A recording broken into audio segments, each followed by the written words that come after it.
Boas, na Galiza, un dos argumentos que teñen sido usados en prol da desvinculación de galego e portugués é a opinión do pobo, a consciencia popular. Mas esta, realmente, nunca foi verificada. Hoxe vamos falar diso en galego de todo o mundo. Non fago máis que atopar xente distinta que a mesma teima que a min.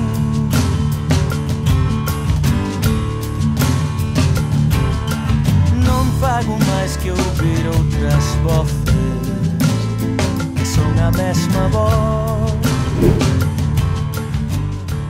40 anos depois da decisión de separar os camiños de ambas as linguas, tendo en conta o forte debate que este asunto continúa a suscitar no mundo cultural, non sería unha loucura realizar algo inquérito para confirmar se efectivamente os galegos e galegas queren manter afastados os dous idiomas ou preferen explorar outra vía. A consciencia de singularidade, por un lado, ou unidade, por outro, son dúas sensazóns sempre presentes nas relacións lingüísticas galego-portuguesas, mas o peso relativo delas pode mudar facilmente, por haber máis ou menos coñecemento das outras variedades da lingua, ou simplesmente porque surxen novos ansellos na sociedade. É verdade que todos os galegos e galegas teñen consciencia da nosa singularidade lingüística no diasistema galego-portugués. En primeiro lugar, temos a fonética.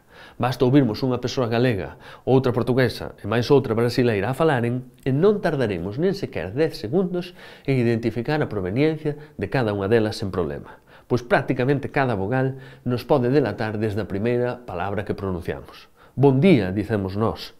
Bon día, dicen en Portugal. Bon dia, no Brasil.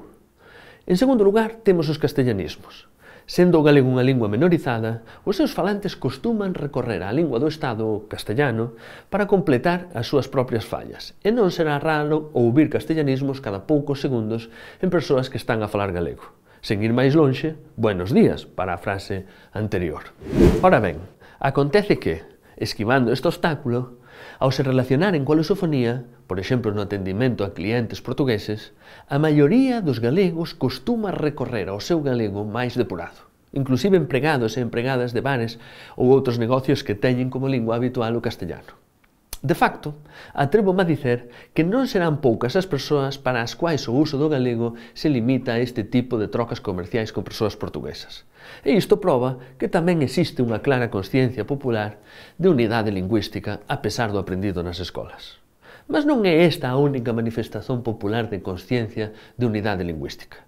Outra, que podemos considerar quase reintegracionista, é o argumento máis usado polos galegos para non aprender en portugués, porque, dicen, que o galego xa nos entendemos perfeitamente en Portugal.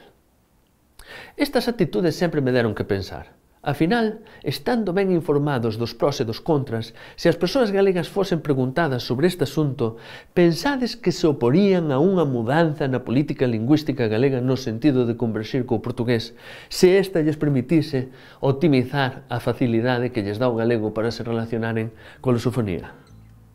Sexa como for, eu non podo demostrar que isto sexa así. Por que non o preguntamos?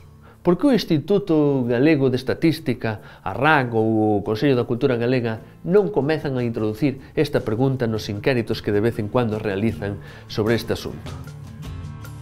Non fago máis que atopar xente distinta que a mesma teima que a min.